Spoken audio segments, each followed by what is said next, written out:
வணக்கம் பூனை பெற்றோர்களே. உங்க வீட்லயும் இப்படி ஒரு பூனை இருக்கா? நீங்க 5000 ரூபாய்க்கு படுக்கை வாங்கி கொடுத்தா அது அமேசான் அட்டை பெட்டியில தான் படுக்கும். நீங்க அதோட பேரை சொல்லி கூப்பிட்டா நீங்க அதுக்கு கடன் பட்ட மாதிரி ஒரு பார்வை பார்க்கும். ஆனா நீங்க லேப்டாப்பை திறந்து வேலை செய்ய உட்கார்ந்தா போதும், டக்குன்னு கீபோர்டு மேல வந்து படுத்துக்கும். உங்க பூனை ஒரு சின்ன ரோமம் நிறைந்த சர்வாதிகாரியா? இல்ல அந்த புசுபுசுப்பான தலைக்குள்ள வேற ஏதோ பெரிய ரகசியம் இருக்கா? இன்னைக்கு நம்ம பூனைகளை பற்றிய மிகப்பெரிய கட்டுக்கதைய உடைக்க போறோம். அது என்னன்னா, பூனைகள் தனிமையை விரும்பும் உயிரினங்கள் என்பதுதான். ஆரம்பிக்கிறதுக்கு முன்னாடி உங்க வீட்டு குட்டி சர்வாதிகாரியோட பேர கமெண்ட்ல சொல்லுங்க. முதல்ல ஒரு சின்ன வரலாற்று பாடம். நம்ம வீட்டு பூனைகளோட மூதாதையர்கள் ஆப்பிரிக்க காட்டு பூனைகள். ஆமா, அவங்க தனியா வேட்டையாடுறவங்க தான். ஆனா தனியா வேட்டையாடுறதுக்கும் தனியா வாழ்றதுக்கும் பெரிய வித்தியாசம் இருக்கு. அந்த காட்டுப் பூனைகள் தங்களோட எல்லைகளை பாதுகாத்து தனியா இரையை தேடினாலும் அவங்களுக்குள்ள ஒரு சமூக கட்டமைப்பு இருந்துச்சு. ஆனா நம்ம வீட்டு பூனைகள், அவங்க வேட்டையாடுற ஒரே விஷயம் சுவத்துல ஓடுற லேசர் லைட்டையும் போர்வைக்கு அடியில ஆடுற நம்ம கால்களையும் தான். பல 1000 வருஷங்களா மனிதர்களோட வாழ்ந்து அவங்க ரொம்பவே மாறிட்டாங்க. நாம அவங்களுக்கு உணவு கொடுக்கிற பெரிய 2 கால் ஜீவராசிகள் மட்டும் இல்ல, நாம தான் அவங்களோட முழு உலகமும். இந்த மாற்றம்தான் பூனைகளோட சமூக நடத்தைய புரிஞ்சுக்க முக்கியமான திறவுகோல். முதல் கட்டுக்கதை. பூனைகள் அலட்சியமானவை. நீங்க வேலை முடிஞ்சு வீட்டுக்கு வரும்போது நாய் ஓடி வந்து கால்ல விழும். ஆனா பூனை, அது சோஃபால படுத்துக்கிட்டே, ஓ வந்துட்டியா, சரி சாப்பாடு வைன்னு ஒரு லுக் விடும். இத பாத்துட்டு என் பூனைக்கு என் மேல பாசமே இல்லைன்னு நினைக்கிறீங்களா? தப்பு. இது அலட்சியம் இல்ல, இது அதீத நம்பிக்கை. நீங்க அவங்களுக்காக கண்டிப்பா இருப்பீங்கன்னு அதுக்கு தெரியும். ஒரு நாய் அதோட அன்பை வெளிப்படுத்த எப்பவும் பரபரப்பா இருக்கும். ஆனா ஒரு பூனை ஒரு ராஜா மாதிரி. தன் ராஜ்யத்துல எல்லாம் சரியா நடக்குதுன்னு அதுக்கு தெரியும். அதனால அது அமைதியா உங்கள கவனிக்கும். நீங்க பாதுகாப்பான சூழலை தர்றீங்கங்கிற நம்பிக்கையோட வெளிப்பாடுதான் அந்த அமைதி. ஆனா இந்த நம்பிக்கையெல்லாம் அதோட சாப்பாட்டு பாத்திரம் காலி ஆகுற வரைக்கும் தான். அப்ப பாருங்க, உலகத்திலேயே சிறந்த நடிகர் அதுதான். பூனைகளின் மொழி. மெதுவாக கண் சிமிட்டுதல். உங்க பூனை உங்களை பார்த்து மெதுவா கண்ணை சிமிட்டுனா அது உங்களுக்கு கொடுக்கிற பறக்கும் முத்தம். இது சாதாரண செயல் இல்ல. விலங்குகளோட உலகத்துல நேருக்கு நேர் ஒருத்தரை பார்க்கிறது அச்சுறுத்தலோட அடையாளம். ஆனா உங்க பூனை உங்க முன்னாடி கண்ணை மூடுதுன்னா, நான் உன்னை நம்புறேன், உன்னால எனக்கு எந்த ஆபத்தும் இல்லைன்னு சொல்லுது. இது ஆழ்ந்த நம்பிக்கை மற்றும் பாசத்தோட வெளிப்பாடு. அடுத்த முறை உங்க பூனை உங்களை இப்படி பார்க்கும்போது நீங்களும் மெதுவா உங்க கண்களை சிமிட்டி பதில் சொல்லுங்க. நீங்க அதோட மொழியில பேசுறத அது புரிஞ்சுக்கிறத பார்க்கலாம். இது உங்க 2 பேருக்கும் இடையிலான பிணைப்பை இன்னும் வலுப்படுத்தும். இது ஒரு சின்ன விஷயமா தெரியலாம், ஆனா பூனைகளோட உலகத்துல இது ஒரு பெரிய ஒப்பந்தம் மாதிரி. கௌரவத்தின் அடையாளம். தலையால் முட்டுவது. உங்க பூனை வந்து உங்க கால்ல, கையில, ஏன் மூஞ்சியில கூட தலையால மெதுவா முட்டுதா? இதுக்கு பேரு பண்டிங். பண்டிங். என் தலையில என்ன அரிப்பா இருக்குமோன்னு நினைக்காதீங்க. பூனைகளோட கன்னம், நெத்தி மற்றும் தாடை பகுதிகள்ல வாசனை சுரப்பிகள் இருக்கு. அது உங்களை முட்டும்போது அதோட வாசனைய உங்க மேல படிய வைக்குது. இதுக்கு என்ன அர்த்தம் தெரியுமா? இந்த பெரிய மனுஷி எனக்கு சொந்தம், இது என்னோட ப்ராப்பர்ட்டின்னு மத்த பூனைகளுக்கு சிக்னல் கொடுக்குது. இது ஒரு மிகப்பெரிய பாசத்தின் வெளிப்பாடு. நீங்க அதோட குடும்பத்துல ஒருத்தர்னு அது ஏத்துக்கிட்டதுக்கான அடையாளம் இது. அதனால அடுத்த முறை உங்க பூனை உங்களை முட்டும்போது எரிச்சல் அடையாம அந்த கௌரவத்தை ஏத்துக்கோங்க. நீங்க ஒரு பூனையால உரிமை கொண்டாடப்பட்டிருக்கீங்க. வாலின் கதை. பூனையின் மனநிலைமானி. ஒரு பூனையோட வாலை பார்த்தே அதோட மனநிலைய சொல்லிடலாம்.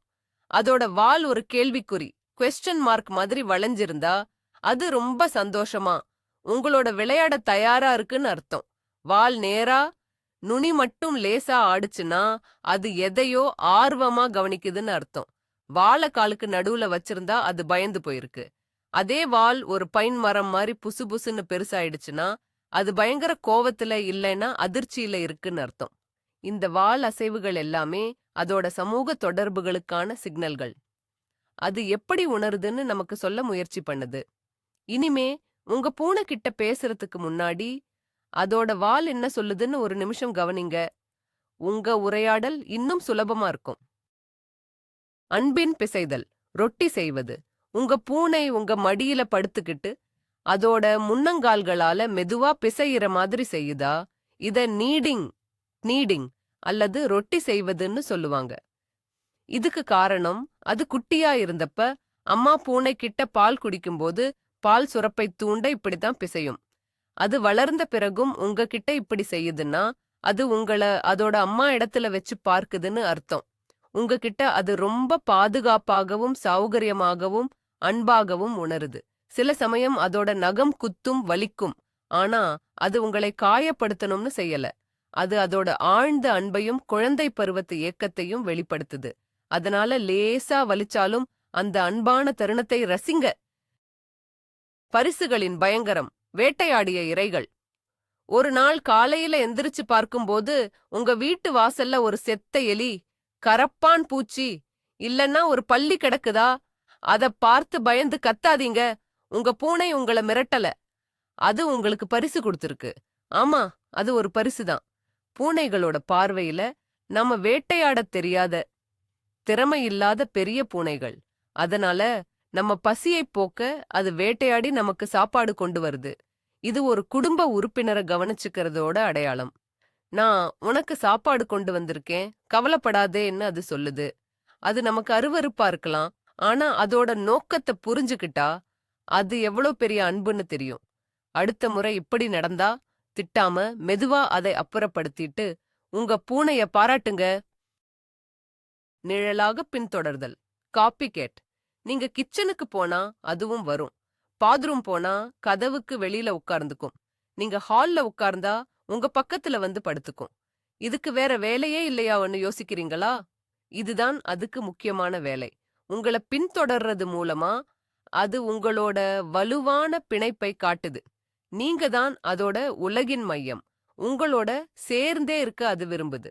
சில பூனைகள் நம்ம பழக்க வழக்கங்களையும் என்கேல் செய்ய ஆரம்பிக்கும். நாம தூங்கும்போது தூங்கும், நாம வேலை செய்யும்போது பக்கத்திலேயே இருக்கும். இது தனிமையை விரும்பும் ஒரு உயிரினத்தோட செயல் இல்லை. இது ஒரு சமூக உயிரினம், தன் கூட்டத்தோட தலைவரோட சேர்ந்து இருக்க விரும்புறதோட அடையாளம். நம்பிக்கையின் உச்சம், வயிற்றைக் காட்டுவது. ஒரு பூனை மல்லாக்கப்படுத்து அதோட வயிற்றைக் காட்டுதுன்னா அது நம்பிக்கையோட உச்சபட்ச அடையாளம். வயிறு தான் ஒரு விலங்கோட மிகவும் பலவீனமான பகுதி. அத உங்ககிட்ட காட்டுறது மூலமா, நான் உன்னை முழுசா நம்புறேன், நீ என்ன எதுவும் செய்ய மாட்டேன்னு எனக்கு தெரியும்னு சொல்லுது. ஆனா இங்க ஒரு முக்கியமான விஷயம் இருக்கு. அது வயித்தை காட்டுறது வயித்தை தடவச் சொல்லி கூப்பிடுறதுக்கு இல்ல. அது ஒரு பார்த்து ரசி ஆனா தொடாதே சிக்னல். நீங்க ஆர்வக்கோளாறுல கைய வச்சீங்கன்னா 4 கால் பாய்ச்சல்ல பிராண்டி எடுத்துடும். இது ஒரு பொறி மாதிரி. அதனால அந்த நம்பிக்கைய மதிக்க கத்துக்கோங்க. தூரத்துல இருந்தே ரசிங்க. அதுவே அதுக்கு நீங்க கொடுக்கிற பெரிய மரியாதை. மனிதர்களுக்கான மொழி, மியாவ். உங்களுக்கு ஒரு ஆச்சரியமான விஷயம் தெரியுமா? வளர்ந்த பூனைகள் மத்த பூனைகளோட பேசும்போது மியாவ்னு கத்தாது. மியாவ் சத்தம் குட்டி பூனைகள் தன் அம்மா கிட்ட பேச பயன்படுத்துறது. ஆனா நம்ம வீட்டு பூனைகள் நம்ம கிட்ட மட்டும் மியாஃப்னு பேசுது. ஏன்? ஏன்னா பல 1000 வருஷங்களா நம்ம கூட வாழ்ந்து நம்ம கவனத்தை ஈர்க்கறதுக்கு இந்த சத்தம் வேலை செய்யுதுன்னு அது கத்துக்கிட்டுச்சு. இது மனிதர்களுக்காகவே பிரத்யேகமா உருவாக்கப்பட்ட ஒரு மொழி. அதுவும் ஒவ்வொரு மியாவுக்கும் ஒவ்வொரு அர்த்தம் இருக்கு. மெதுவான மியாவுனா சாப்பாடு கேக்குது, நீளமான மியாவுனா கதவை திறக்கச் சொல்லுது. இந்த மொழியை நாம புரிஞ்சுக்க முயற்சி செய்யும்போது பூனைகள் எவ்வளவு புத்திசாலித்தனமா நம்மளோட தொடர்பு கொள்ளுதுன்னு புரியும். அது தனிமையில பேசிக்கிட்டு இருக்கல, அது நம்ம கிட்ட தான் பேசிக்கிட்டு இருக்கு. சமூக சுத்தம், நக்கி விடுவது. பூனைகள் ஒண்ணு நக்கி சுத்தப்படுத்திக்கிறத பார்த்திருக்கீங்களா? இதுக்கு பேரு எல்லோ க்ரூமிங். இது வெறும் சுத்தத்துக்காக மட்டும் இல்ல. இது அவங்களுக்குள்ள பாசத்தை பரிமாறிக்கிற, நட்பை வலுப்படுத்திக்கிற ஒரு சமூக செயல்.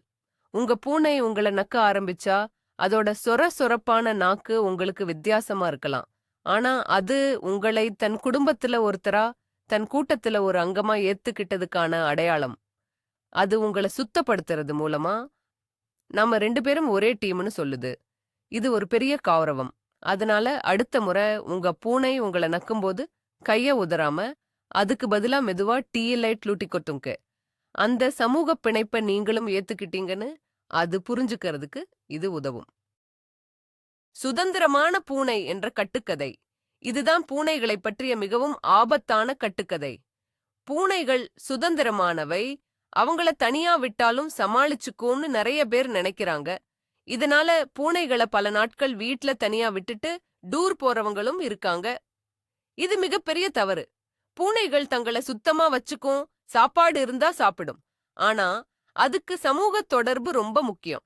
நீண்ட நேரம் தனியா இருந்தா அது மன அழுத்தத்துக்கும் மனச்சோர்வுக்கும் ஆளாகும்.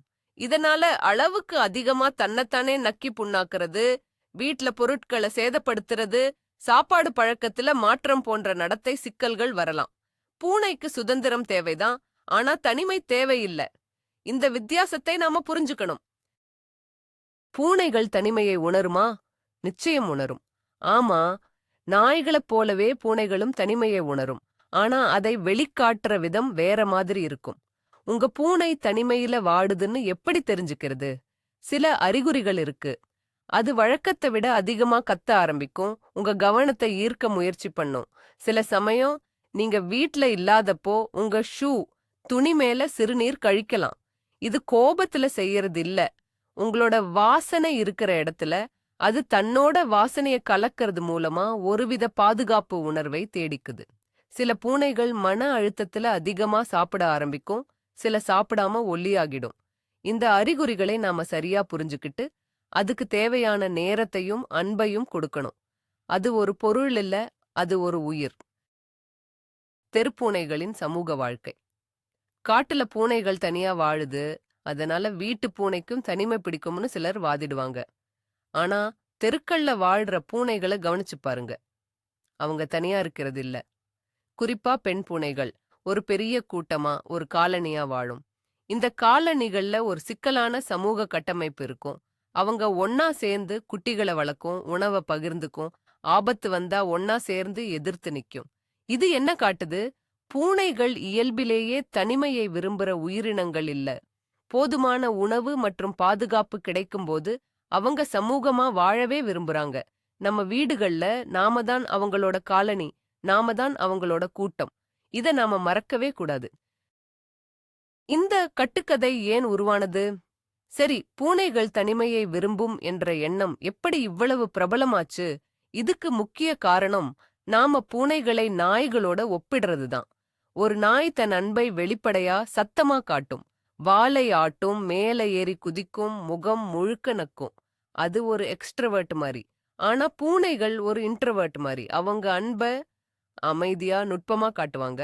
ஒரு மெதுவான கண் சிமிட்டல், ஒரு சின்ன தலையசைவு, உங்க பக்கத்துல வந்து அமைதியா படுத்துக்கிறது. இது எல்லாமே பாசத்தோட வெளிப்பாடுதான்.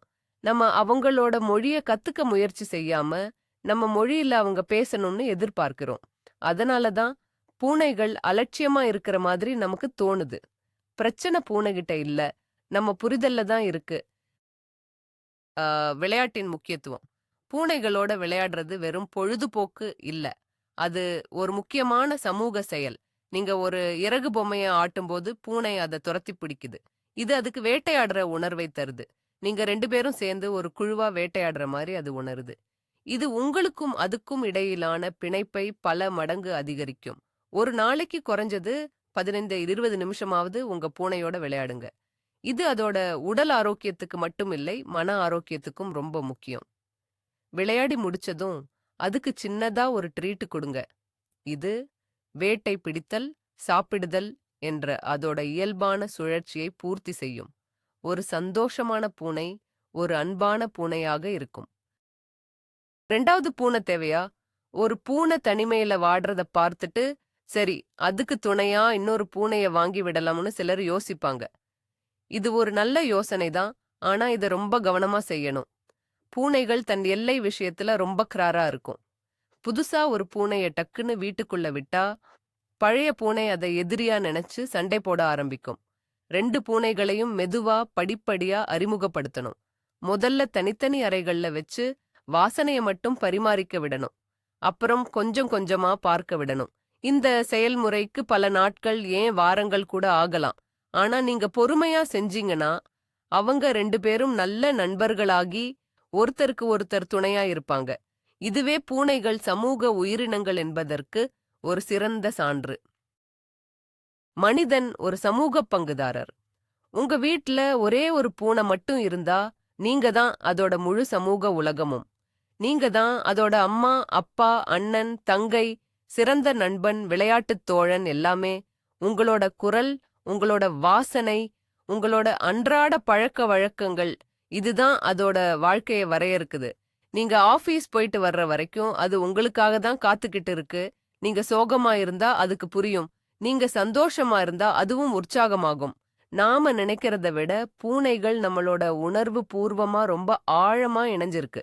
அதனால நீங்க ஒரு பூனைய வளர்க்குறீங்கன்னா அதுக்கு தேவையான உணவையும் இடத்தையும் மட்டும் கொடுக்கல, உங்களோட வாழ்க்கையில ஒரு சமூக பங்குதாரரா அதை ஏத்துக்கிறீங்கன்னு அர்த்தம். இனங்களுக்கிடையேயான வேறுபாடுகள். எல்லா பூனைகளும் ஒண்ணு போல இல்லைங்கிறது உண்மைதான். சில பூனை இனங்கள் மற்றவற்றை விட அதிகமா மனிதர்களோட பழக விரும்பும். உதாரணமா சயாமிஸ், சைமீஸ், ராக்டால், ராக்டால், மெயின் கூன் போன்ற இனங்கள் ரொம்பவே சமூகமானவை, நாய்கள் மாதிரி பின்தொடரும் குணம் கொண்டவை. பெர்ஷியன் போன்ற சில இனங்கள் கொஞ்சம் அமைதியா தங்களோட இடத்துல இருக்க விரும்பலாம். ஆனா இது ஒரு பொதுவான கணிப்பு தான். எந்த இனமா இருந்தாலும் ஒவ்வொரு பூனைக்கும் ஒரு தனிப்பட்ட குணம் இருக்கும். ஒரு பூனை கொஞ்சம் ஒதுங்கி இருக்குதுன்னா அதுக்கு பாசம் இல்லைன்னு அர்த்தம் இல்ல. அது அதோட அன்பை வேற மாதிரி வெளிப்படுத்தலாம். அதனால உங்க பூனை எந்த இனமா இருந்தாலும் அதோட தனிப்பட்ட குணத்தை புரிஞ்சுக்க முயற்சி செய்யுங்க. உங்க பிணைப்பை வலுப்படுத்துறது எப்படி? உங்க பூனையோட இன்னும் நெருக்கமாகணுமா? சில எளிய வழிகள் இருக்கு. தினமும் ஒரு குறிப்பிட்ட நேரத்தை விளையாட்டுக்காக ஒதுக்குங்க. அது உங்க 2 பேரோட வழக்கமா மாறட்டும். அது அமைதியா இருக்க விரும்பும்போது அதை தொந்தரவு செய்யாதீங்க. அதோட தனிப்பட்ட இடத்த மதியுங்க. அதோட உடல் மொழிய கத்துக்கோங்க. காது, வால், கண்கள் என்ன சொல்லுதுன்னு கவனிங்க. அடிக்கடி அதோட கண்ணை பார்த்து மெதுவா கண் சிமிட்டுங்க. அதுக்கு ஒரு நிலையான கணிக்கக்கூடிய வாழ்க்கை முறைய கொடுங்க. சரியான நேரத்துல சாப்பாடு, விளையாட்டு, தூக்கம்னு இருந்தா அது பாதுகாப்பா உணரும். சின்ன சின்ன விஷயங்கள்ல நீங்க காட்டுற அக்கறை தான் ஒரு பெரிய ஆழமான பிணைப்புக்கு அடித்தளமா அமையும். இறுதியான ஆதாரம். அது நம்மளோட இருக்க தேர்ந்தெடுக்கிறது. யோசிச்சு பாருங்க. ஒரு பூனைக்கு வீட்ல ஒளிஞ்சுக்கிறதுக்கு 1000 இடங்கள் இருக்கு. கட்டிலுக்கு அடியில, பீரோவுக்கு மேல, எங்க வேணும்னாலும் அது நாள் முழுக்க ஒளிஞ்சு வாழலாம். ஆனா அது என்ன பண்ணுது? அது நம்ம மடியில வந்து படுக்குது. நம்ம லேப்டாப் மேல உட்காந்து வேலையை கெடுக்குது. நம்ம காலை சுத்தி சுத்தி வந்து நம்மள கீழே தள்ளி விட பார்க்குது. நாம பாத்ரூம்ல இருக்கும்போது கதவுக்கு வெளியில உட்கார்ந்து கத்துது. இதெல்லாம் தனிமையை விரும்பும் ஒரு உயிரினத்தோட செயலா? இல்லை. இது அன்பு. இதுதான் பூனைகளின் பாணி அன்பு. அது நம்மளோட வாழ்க்கையில ஒரு அங்கமா இருக்க விரும்புறதுக்கான அசைக்க முடியாத ஆதாரம். அதுக்கு நாம தொந்தரவா இருக்கலாம். ஆனா நாம இல்லாத வாழ்க்கை அதுக்கு வெறுமையா இருக்கும். ஆக நண்பர்களே, உங்க பூனை உங்களோட வாடகைக்கு இருக்கிற ஒரு அலட்சியமான ரூம்மேட் இல்லை. அது உங்களோட ஒரு ஆழமான பிணைப்பைக் கொண்ட ஒரு சிக்கலான சமூக உயிரினம். அடுத்த முறை அது உங்களை கண்டுகொள்ளாத மாதிரி நடிக்கும்போது அந்த மெதுவான கண் சிமிட்டல, அந்த தலையால் முட்டுவதை, அந்த ரொட்டி பிசைவதை நினைச்சு பாருங்க. அது உங்களை நேசிக்குது. அதோட விசித்திரமான, அற்புதமான, புசுபுசுப்பான வழியில. உங்க வீட்டு குட்டி சர்வாதிகாரியை பற்றி புதுசா ஏதாவது கத்துக்கிட்டீங்கன்னா இந்த வீடியோவுக்கு ஒரு லைக் போட்டு மேலும் பல பூனை ரகசியங்களுக்கு எங்க சேனலுக்கு சப்ஸ்கிரைப் பண்ணுங்க.